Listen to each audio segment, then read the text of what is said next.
You guys probably love it when Brian and Stewie go on adventures together, whether it's by choice or because Stewie's blackmailing Brian with those pictures. Either way, every trip ends with the two of them being yeeted into chaos like it's Tuesday. And in season 23, episode 11, their latest misadventure takes them all the way to China. It all starts in the backyard. Brian proudly shows Chris and Stewie a hole he just dug, tail wagging like he just passed the bar exam. "This is the finest work I've ever done with my own two paws," he declares. It's a hole. Right? I was in the zone, man. It was like I was just channeling the work, like it was just coming through me. Chris, being Chris, shrugs, mutters something about Call of Duty, and walks away. Stewie compliments the hole until he sees something horrifying. Rupert has been buried in it. You bastard! What do you have to say for yourself? No hablo inglés? Gotta leave lots of space. We're just getting started. As Stewie frantically washes the dirt off his beloved bear, he notices a label he's never seen before. Made in China. Cue existential panic and a bizarre detour. Sometimes life takes you on a new path. Like that time Robert walked into the woods and turned around after seeing Mr. Thompson doing Tai Chi in the nude. Okay, well, I'm gonna go ahead and take the road more traveled by. Could really use somebody to write a letter on my behalf. I'm not really a writer. Inspired and suddenly woke about international adoption, Stewie decides to fully embrace Rupert's roots. He dresses in stereotypical Chinese attire, cooks dim sum from a YouTube video made in Ohio, and even masters ancient kung fu in one training montage. Even better than Steven Seagal, who unzipped his leather pants in front of Portia de Rossi at an audition. Hey, just because you read that in BuzzFeed article does not make it true, even though it 100% is. But when Rupert keeps staring longingly to the east, like he's Mulan waiting for a sequel, Stewie suspects he misses his biological factory family. He tells Brian they have to go to China. We're going to China. Yeah, sound guy? Yeah, let's pace ourselves on that stuff, okay? Brian, ever the buzzkill, reminds him he's a baby and Peter and Lois won't allow it. But Stewie counters that Peter and Lois are currently inside a VR simulation of Burning Man. Yeah, my wife is here, but she said I could glitter paint anyone I want. Why, yes, I will trade my wife for some toilet paper, man with top hat and goggles. So they won't even notice if he joins the communist bloc for a bit. Then Stewie mentions Olivia Munn, and Brian, suddenly wide awake like someone said bacon, agrees to come along. What would you even do in China? See if Olivia Munn left a sister back in the homeland? Upon landing in Beijing, Stewie screams, "The Olympics are coming," to demonstrate how weirdly intense the locals are.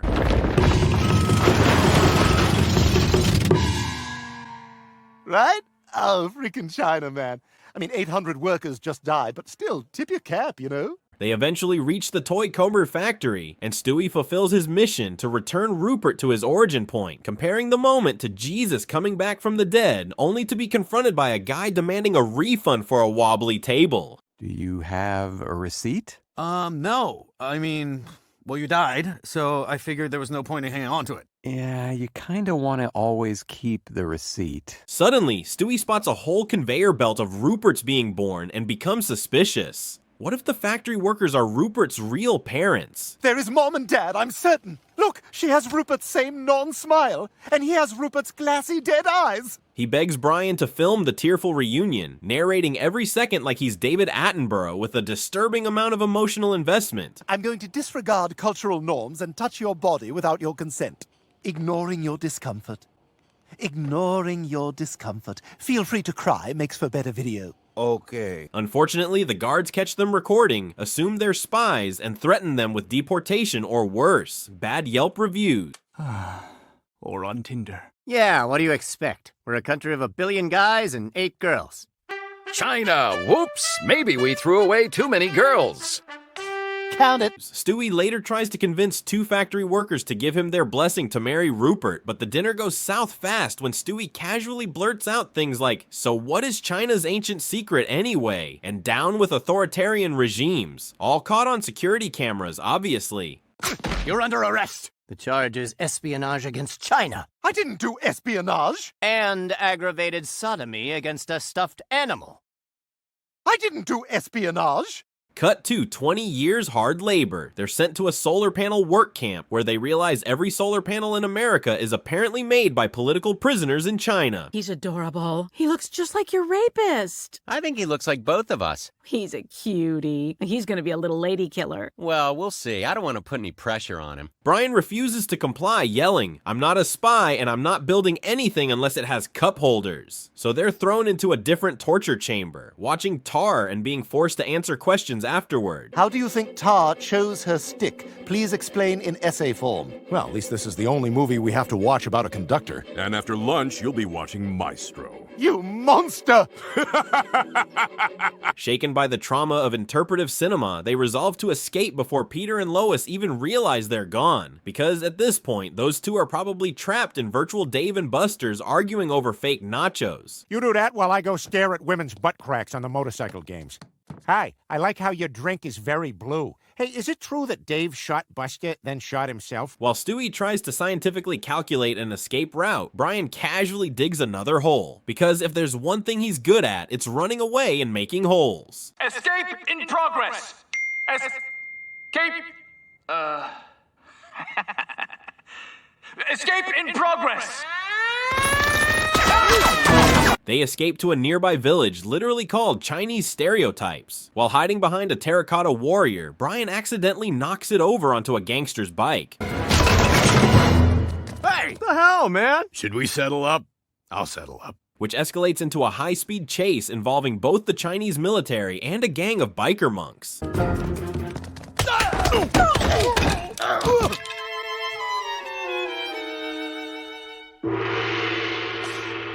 Eventually, they're captured again, and their only shot at freedom? Snitching. So they do what any true American would do. They sell out Chris, who apparently agreed to terms and conditions that let the Chinese government arrest him anytime he downloaded TikTok.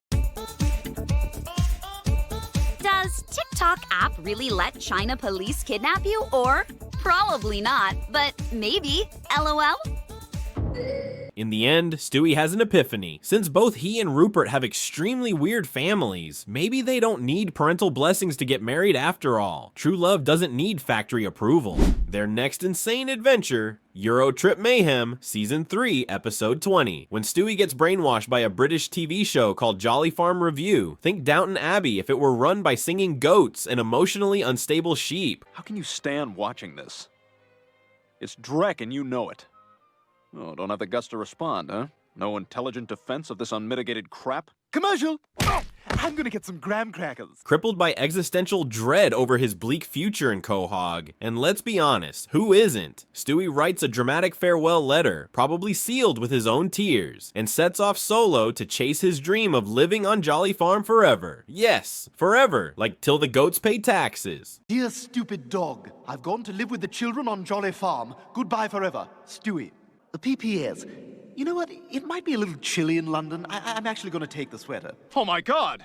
He sneaks into the airport, blends in with a random British family by doing the most offensive accent possible, and hops on a transatlantic flight to London, hoping to find the magical BBC lair where the show is filmed. Spitzpot, Albert Hall, meat and two veg, Big Ben, Dave Clark 5, spam and eggs, a baby's arm holding an apple, pip pip, cheerio. Cue Brian, who realizes Stewie's gone full toddler on a mission mode and dashes to the airport. Unable to get a ticket, he pulls a Die Hard style luggage compartment stunt, smuggling himself onto the plane, only to find Stewie mid-spa. Hot towel? Yes, thank you. Well, come on! Brian tries to yank him back to reality, but whoops, too late. The plane's already up, and now he's stuck on an unsolicited European vacation with a megalomaniacal baby. Hi, Andy Dick here. Excuse me, I've got to get my bag up in the overhead bin here. Oh! Whoa! No! No! Oh, wow, that's wacky. Just when they think they've landed in London, plot twist, they're in Saudi Arabia. Why? Because GPS and reality don't exist in the Family Guy universe. Hey, Americans, you like movies? I've got, dude, my car is not where I parked it, but praise Allah, we are not hurt. And when they realize they need a camel to escape, but can't afford one, they do what any logical American would do abroad, steal it mid-song and dance number, naturally.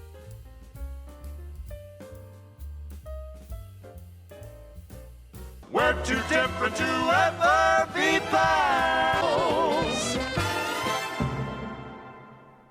Cue the Lawrence of Arabia montage. They're lost in a desert with no food, no water, and one severely overworked camel. When the camel finally collapses from exhaustion, Stewie grieves like it's The Notebook. And Chucky went to the oasis at great risk, because he was like that. And he drank and stored enough water in his massive hump to slake the thirst of the entire— Cut the maudlin crap, we're in trouble here. And Brian, channeling Revenant energy, slices the camel open like a piñata and crawls inside to survive the freezing desert night. Stewie is horrified, but also climbs in because frostbite is worse than camel guts.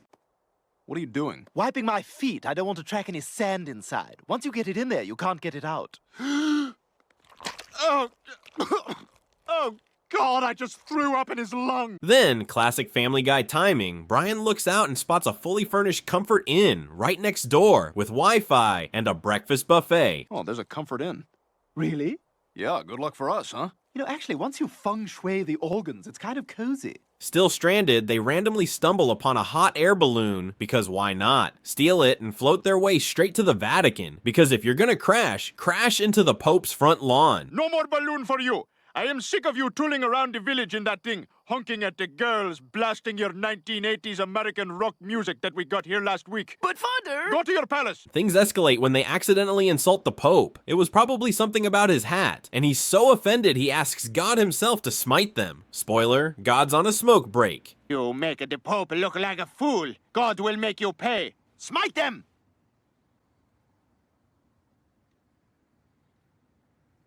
He's a cooking something up. Unfazed, they keep moving. Stewie insists that his destiny still lies at Jolly Farm, so Brian shrugs, buys a Eurail pass, and they train hop their way through Switzerland and into Munich. On the train, Stewie thinks he spots Tom Bosley, but nope, just some German dude with mutton chops and body odor. Tom! Did he look? I don't know. Well, if I yell, you have to watch. Tom Bosley! No, it's not him. In Munich, their tour guide gives a speech about the glorious history of Germany, which Brian counters with a sarcastic eye roll and a whisper of, yeah, real glorious. Wait, what are you talking about? Germany invaded Poland in 1939, and— We were invited! Punch was served! Czech was Poland! The tour guide explodes in rage. Do not insult Germany! And suddenly it's 1939 again. I will hear no more insinuations about the German people. Nothing bad happened. Sie werden sich hinsetzen. Sie werden ruhig sein. Sie werden nicht beleidigen Deutschland. Next stop, Amsterdam. They try to relax in a restaurant, but literally everyone is smoking, including the fish. You should get some hash, man. You can't go wrong. Oh, not true. Ground meat can go very wrong for me very quickly, and everyone in this room will suffer the consequences. The air's so thick with secondhand high that by the time dessert hits, they're baked like brownies at a fish concert. The only reason we die is because we accept it as an inevitability. Do you think I'll ever find the right woman? Oh, God, yes! Finally, they reach the BBC studio. Stewie's ready to live his best farm life. But plot twist number 2. Jolly Farm isn't real. The set's fake. The animals are actors. But it's cardboard. And there are no words. There are just... What is it you've drawn here? Oh, that's Oswald Owl slamming Mother Maggie in one of them Chinese baskets, eh? Dead brill, eh? And his beloved mother Maggie. She's a chain-smoking, foul-mouthed hag with a voice like sandpaper in a blender. Whose stinky brat is this? Well, that's not your voice. Your voice is lyrical, like the gentle strum of a lute. Piss off, you grotty little wanker! Stewie's soul shatters. His dream collapses faster than a Netflix sitcom after season 1. He cries like a baby, which, again, he is. But Brian comforts him like the loyal dog he is. You want to get some McDonald's? You want to take a dump in Mother Maggie's shoes? Okay, let's go take a dump in Mother Maggie's shoes. They head home, and Stewie trades in his obsession with Jolly Farm for a new, slightly less disturbing one. Weird fruit hats. Because in the end, what is life, if not just a series of broken dreams and fabulous headwear? Next up, Season 7, Episode 3, the time Peter's neighborhood Oscar party somehow turned into a World War II rescue mission across Europe. So while everyone's busy watching the Oscars at the Griffin's house, because apparently that's what neighbors do now, poor Mort really needs to take a dump, but the bathroom is already occupied by Meg and Quagmire.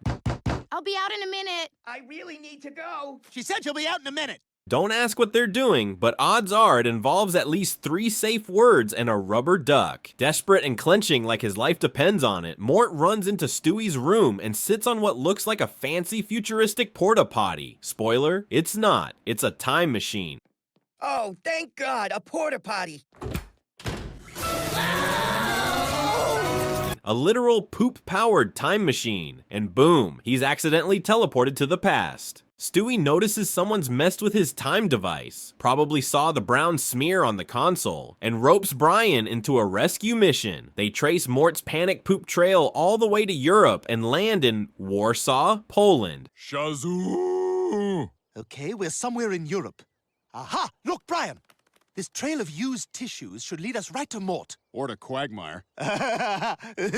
He's gross. They stumble into a synagogue to ask around for Mort. Nobody knows him. And so we had him crucified, but that doesn't leave this room.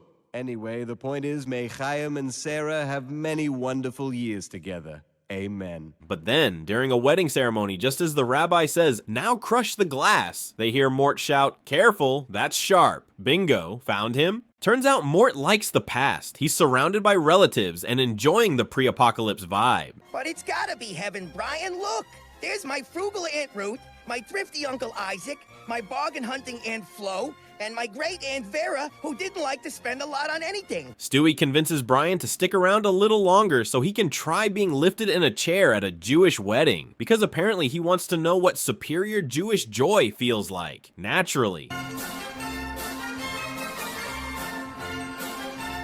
Then the Nazis crash the party, literally. Sirens blare, bullets fly.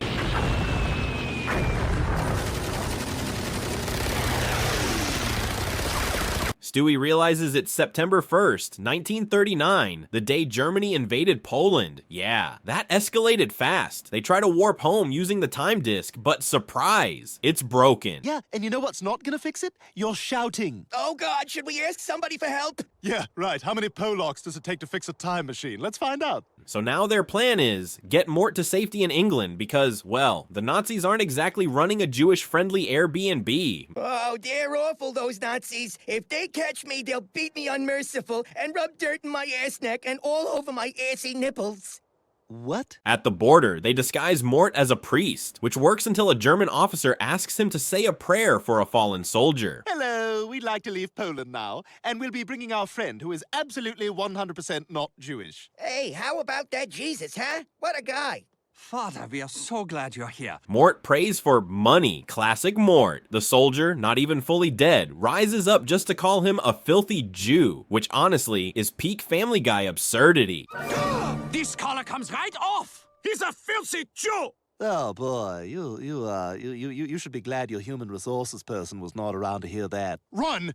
Cue motorcycle chase. Stewie goes full Tony Hawk, knocking out Nazis with a skateboard like a baby Jason Bourne on Red Bull.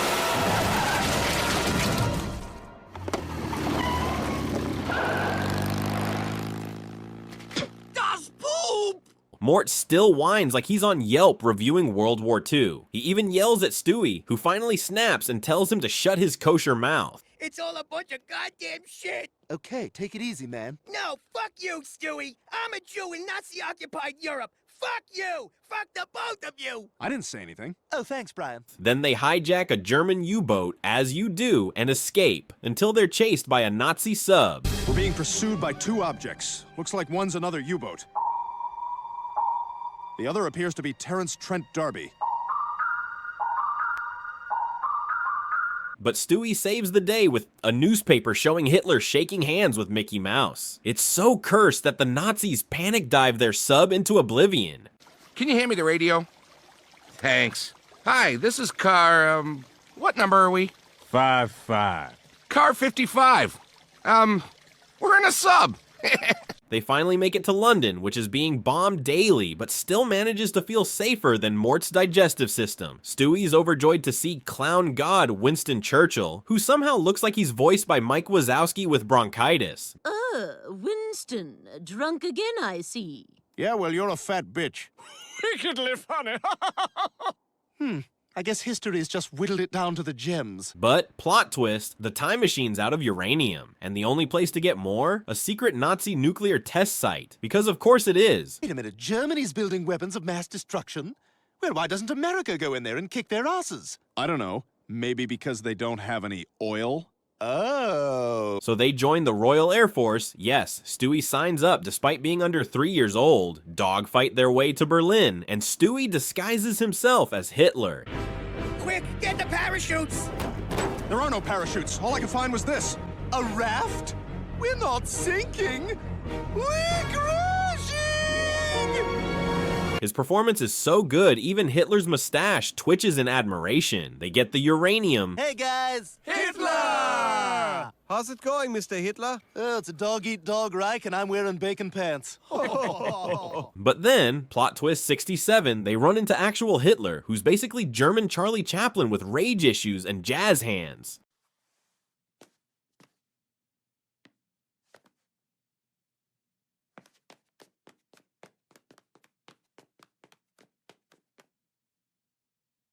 They're about to be executed unless they can sing a Broadway showstopper, which sounds like a Tuesday on Family Guy. Mort refuses, so instead they just say, screw it, hop into the time machine, and bounce. Whenever. Damn it, will you two just get in the time machine?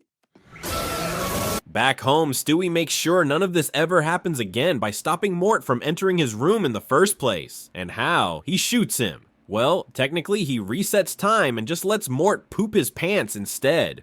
Can I poop in here? No! Too late. Their next wild adventure? Las Vegas, baby. Season 11, episode 21 style. It all kicks off during Quahog's Gay Pride celebration. And it says this next one is the shocking reveal gay float. I had no idea. Where Brian somehow wins tickets to see Celine Dion in Las Vegas. Yes, that Celine. Yes, he won them. You know, you're a lucky guy. The only thing I ever won was an extra day of summer. Okay, Peter, one more day. Yay! I saw what I looked like in a car window, and now I don't want to go. Naturally, Brian's pumped, and Stewie, because he's basically a tiny homicidal Tony Stark, decides it's the perfect moment to test out his brand new teleportation device. Okay, now the device is powered by kinetic energy, so you've got to dance to make it work. You, really? Yeah, you've got to dance. what are you doing, you tool? But when the thing fizzles out like Peter's diet plans, they assume it's a bust. Plot twist, it actually works, but instead of just teleporting them, it duplicates them. You know, this is going to be a good trip, Brian. I really feel like fate is on our side. Scissors are jerks, and I'm an owl. Boom, 2 Brians, 2 Stewies. One lucky pair gets teleported straight to Vegas like rock stars. The other pair, trapped in airport hell, rubbing elbows with crying babies and guys who take off their shoes way too early.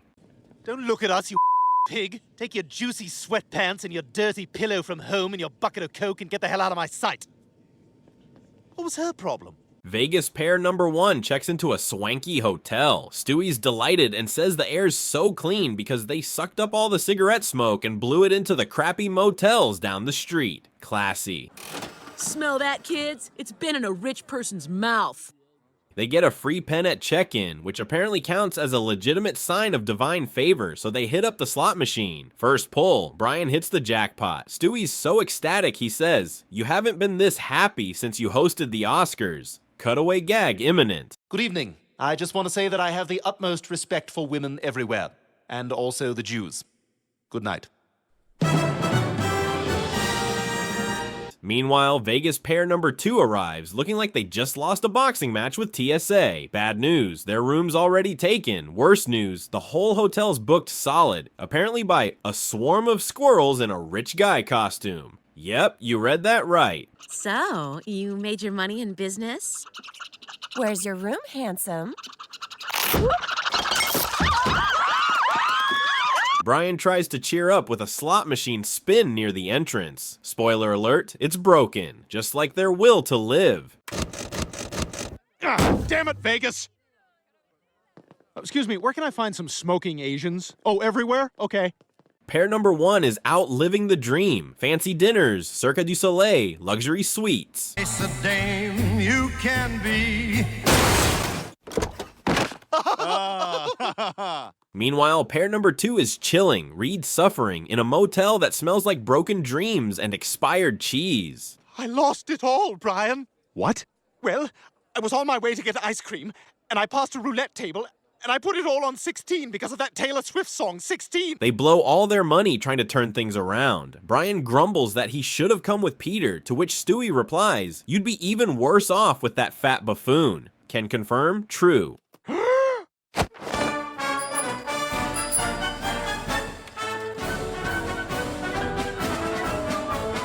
Any cards, Peter? No, I'm good. Eventually, they all end up at the same Celine Dion concert. Lucky pair number 1, waved right in. Unlucky pair number 2, rejected because their tickets were already scanned. Brian sighs. Guess I won't be getting that cosmetic surgery I was emotionally banking on. Oh my god! Look at him! He's so cute! I'm small, so this is okay. Brian's ready to go home, but plot twist number 2, Stewie gambled away their return tickets. Why? Because it's Vegas, baby. You can bet anything, even your daughter. I'd like to bet my daughter's virginity on 23. I'm sorry, it's 31. Ow! How's it going here? Not great. I know what you mean. We just took a pounding at the craps table. Stewie really needs therapy, like yesterday. Oh, and Brian can't call for help because he, stole money from Lois. Classic. Please indicate here if I look like a schmuck to you. I'm gonna say no. Great. Then please check here and initial there. Next, do you think this is some kind of game? No. Okay, initial please. With no options left, they borrow from loan sharks and bet it all on a basketball game. Spoiler, they lose again. At this point, even Charlie Brown would pity them. Hey, Stewie, give me $100 from the backpack. I want to pay a Wayne Newton lookalike to beat up a Rita Rudner lookalike. I'll give you $1,000. Pay him to beat up Rita Rudner. But wait, lucky pair number 1 accidentally grabs unlucky pair number 2's backpack. I've got a bad feeling, Brian. I've got a good feeling, Brian. I'm gonna get me that honey. The mob catches wind and starts chasing lucky pair number 1. Problem, they've already spent the cash. Sir, we can't give you any money, but if you've got some milk and a bowl, we can give you a pretty healthy way to start your day. All right, enough of this! The mob boss gives them the classic ultimatum. One of you dies. And Brian, true to form, sacrifices Stewie faster than you can say, not it. Yeah, I was booked for 3 hours by Archibald Meat Pants. He's dead. Okay, well, either way, I'm getting paid and somebody's getting torn open. Back with unlucky pair number 2, they're still terrified about the loan shark situation. Stewie wishes his dad was there, then instantly regrets it. Wow, that might be the worst wish ever. Peter's a literal idiot. Ah, son of a bitch. Well, I better leave a note. It's the right thing to do. Afraid they've doomed their families, Stewie proposes a suicide pact and Brian reluctantly agrees. But when the time comes, Stewie chickens out and watches Brian plunge to his death, savage. 1, 2, 3! I'm sorry, I can't. I want to live. I didn't really think we were going to do it. You dick! The next day, the remaining Brian and Stewie bump into each other at a bus station like nothing happened. They swap trauma stories, shrug it off, and head home. You took your own life. I tried like hell to talk you out of it, but you jumped off a balcony. People keep coming back every hour because they think it's a regular show, like the volcano or the pirate ship thing. Meanwhile, in heaven, dead, Brian and dead Stewie reunite in the afterlife because apparently even God couldn't handle 2 sets of them.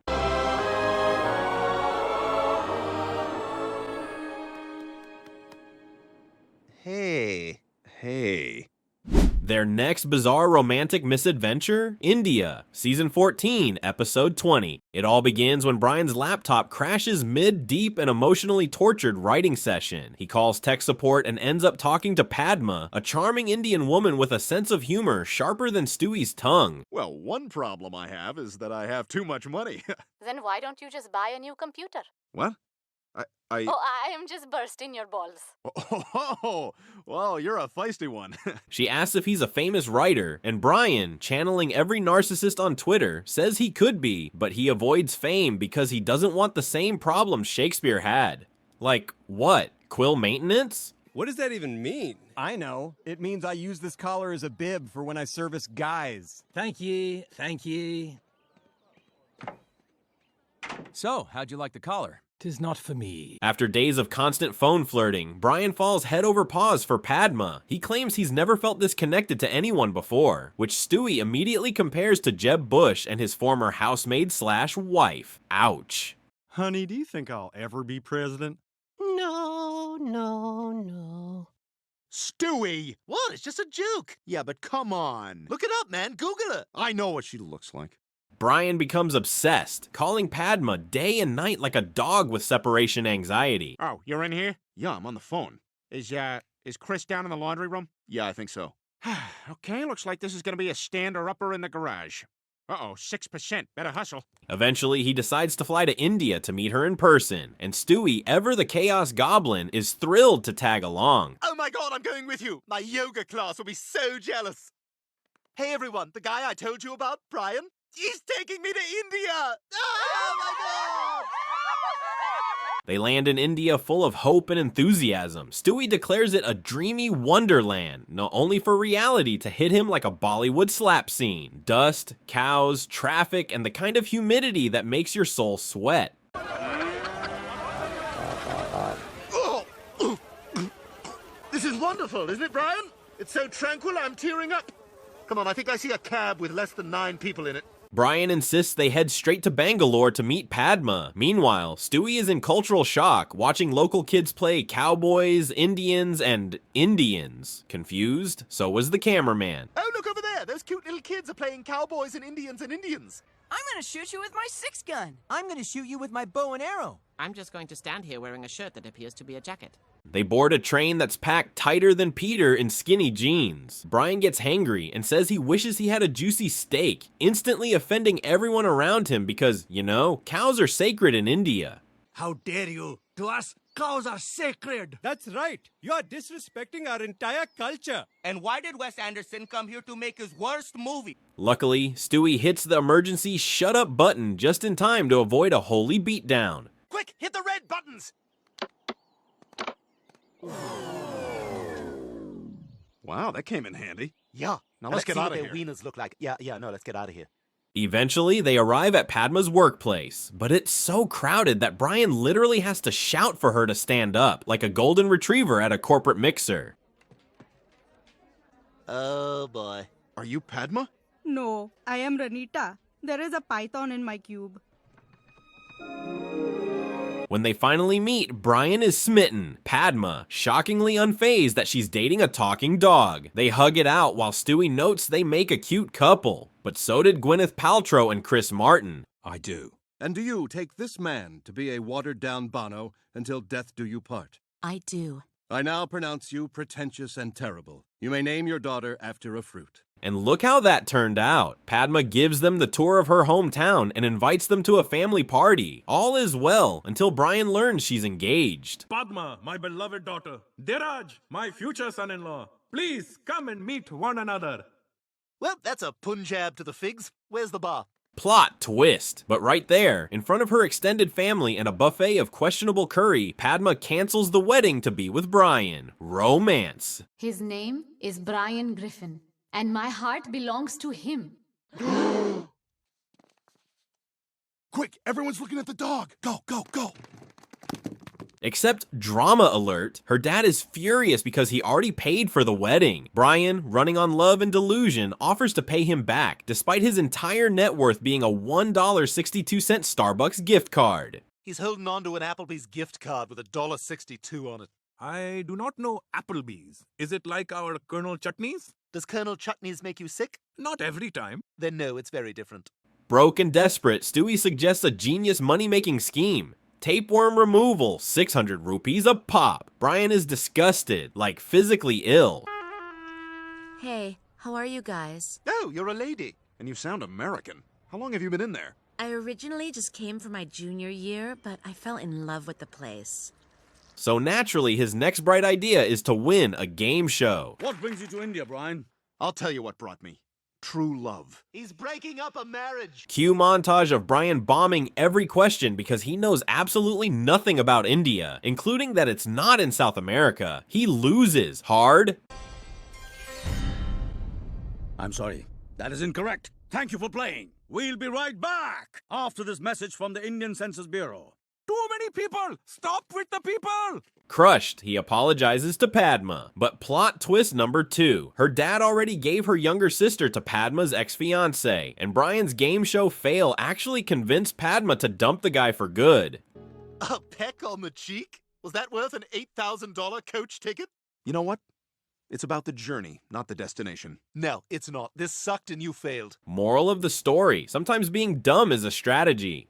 The episode ends with a full-blown Bollywood musical number. Bright colors, dramatic poses, people spinning for no reason, centered on Brian, the delusional dog who crossed continents for love, and didn't even get the girl. Oh, and he gets mauled by a tiger, because of course he does. Well, I came across the world for a very special girl.